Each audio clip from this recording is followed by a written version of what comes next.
In the middle of July, I was getting ready to meet up with James and Mary, who were my two good friends at the time, to go ghost hunting. We usually met up at Sheets to grab snacks and a few drinks before we left. On my way to Sheets, I then realized I'd left my camera back at the house on the charger, so I turned around to go get it. I pulled up and left my car running and the door open, since I wasn't going to be that long anyway. As I walked back to the car, I noticed that there was some movement going on in there, and I immediately ran to the car, but there was nobody there, so I blew it off thinking it was just my imagination. As I was driving to Sheets, I felt someone touch my shoulder. I looked behind me, but there wasn't anyone there. But when I looked in the rearview mirror, that's when I saw her. I seen a woman with long black hair and no eyes in a hospital gown, and it freaked the hell out of me. When I got to Sheets, James was waiting and Mary wasn't there yet.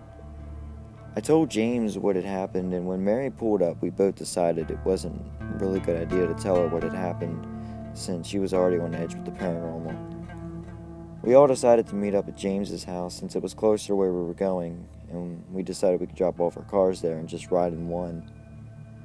As we started to drive to his house, I was already on edge. I chose not to look in the rearview mirror, but it only made me more curious to see if she was still there. From that point on, I saw her every time. I sped up past Mary with the dome light on, and I heard a whisper in my ear to slow down, which only made me drive faster. I was the first one to arrive at James's house, and I immediately jumped out of my car and threw the car in park.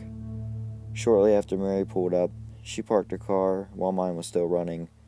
She came up to me and asked what was wrong. I asked her to park my car for me without telling her what had happened. As James pulls up, my car was already parked, but she wouldn't get out of it. James and I both thought that was a little odd, and we started walking up towards the car. That's when she jumped out crying. When she finally calmed down, she told us what had happened. She said it was really cold in my car, which is odd because it was hot out and it wasn't cold at all that day. She told us that she wasn't able to get out of the car because someone held her down in my seat. We then told her what had happened. She wasn't mad, surprisingly, but upset, obviously. We then put holy water in all our cars and all around it, and we haven't seen her since. And honestly, I prefer not to.